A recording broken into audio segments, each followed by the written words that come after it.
India में देखिए 5.5 लोगों को सीओपीडी है और रफली अराउंड 3-3.5 करोड़ लोगों को एस्मा है। ये एक बहुत बड़ा नंबर है।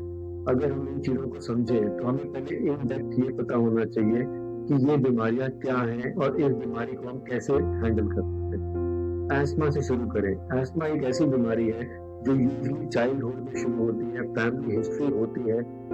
मोस्ट कॉमनली एलर्जिक डिजीज है जिसके अंदर फिनोटाइप्स होते हैं, ट्रिगर्स होते हैं। कुछ लोगों का ट्रिगर हॉर्मोन्स है, चेंजिंग वेदर है। कुछ लोगों का ट्रिगर कोल्ड वेदर है जिसको हम कोल्ड एयर इंड्यूस्ड एस्मा बोलते हैं। कुछ लोगों का ट्रिगर कोई ड्रग्स होते हैं जिसको हम drug induced ESMA, most commonly aspirin induced ESMA. इस तरह के अलग अलग ट्रिगर पॉइंट्स पता होने चाहिए। इसका डायग्नोसिस हिस्ट्री और स्पायरोमेट्री के थ्रू होता है। बट अगर आप सही तरह से सही चॉइस ऑफ इनहेलर लें, जो आज के 2026 की गाइडलाइन है कि एंटी इंफ्लेमेटरी इनहेलर्स का एक्सेस हर एक एस्मा पेशेंट को होना चाहिए, तो हम बहुत आराम से इस डिजीज को कंट्रोल कर सकते हैं और इस डिजीज को रिवर्स कर सकते हैं। बट सीओपीडी एक डिफरेंट तरह की बीमारी है। इसमें भी सांस फूलता है, बलगम ज्यादा बनता है, बट ये नॉर्मली 40 प्लस की एज में देखा जाता है।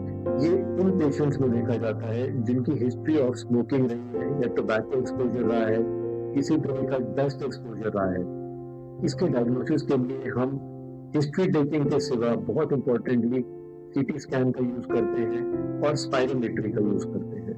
लंग फंक्शन टेस्ट के अंदर जब हम पेशेंट को रिवर्सिबिलिटी चेक करेंगे तो नॉन रिवर्सिबल लंग फंक्शन होता है।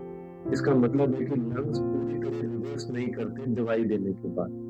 ये कुछ डिफरेंशिएटिंग पॉइंट्स हैं, बट सीओपीडी एक डेंजरस प्रॉब्लम है। इन दोनों बीमारियों का ट्रीटमेंट रफली ब्रोंकोडायलेटर्स के थ्रू होता है, जैसे हम नेबुलाइज्ड के फॉर्म में दें, इनहेलर्स के फॉर्म में दें या कुछ और मेडिसिन। अपार्ट फ्रॉम एस्मा और सीओपीडी हमारे पास बीमारियां हैं जैसे इंटरस्टिशियल लंग डिजीज जिसके अंदर लंग्स में फाइब्रोसिस हो जाता है। Then we have problems like sleep apnea. अगर हमने अपने स्लीप एपनिया के बारे में जान लिया, क्या है स्लीप एपनिया? स्लीप एपनिया वो प्रॉब्लम है जिसके अंदर एक पेशेंट ओवरवेट है, बहुत ज्यादा स्नोरिंग करता है, उसका पार्टनर बता रहा है कि पेशेंट को आपको चोकिंग हो जाती है, ढंग से नींद नहीं आती, या सुबह उठने के टाइम पे पेशेंट फ्रेश नहीं फील करता, पूरे दिन बैठे बैठे नींद आती रहती है। ऐसे पेशेंट्स के अंदर स्लीप एपनिया को कंसिडर करना चाहिए। इसका डायग्नोसिस हिस्ट्री के अंदर हम एक स्कोरिंग सिस्टम करते हैं जिसको हम बोलते हैं स्टॉप बैंक स्कोरिंग सिस्टम। उसके बाद हम एक यूज करते हैं टेक्निक जिसको हम बोलते हैं पॉलीसोम्नोग्राफी और स्लीप स्टडी। अगर हमने इन चीजों को जान लिया तो हम बहुत आराम से अपने डिजीज को जानते हैं, अपने डॉक्टर से वोकल हो सकते हैं, और जो डॉक्टर आपको सही गाइडलाइन समझा रहा है उसको आप समझ पाएंगे और उसको अपने लाइफ में इम्प्लीमेंट कर पाएंगे। लंग कैंसर एक बहुत इंपॉर्टेंट फैक्टर है फॉर एवरीबॉडी टू अंडरस्टैंड। बहुत ज्यादा नंबर अब इंडिया में इसका बढ़ चुका है because of the pollution, because of adulterated material all around and obviously smoking.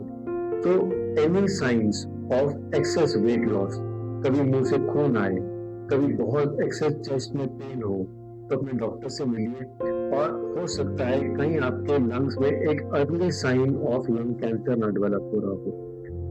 और जो टेक्निक्स हम लंग्स की डायग्नोसिस के लिए यूज करते हैं most commonly are x-ray, CT scan, कुछ लोगों में बलगम की जांच जिसमें टीबी का डायग्नोसिस, कई लोगों में ब्रोंकोस्कोपी अगर हमें कोई बायोप्सी लेनी है तो।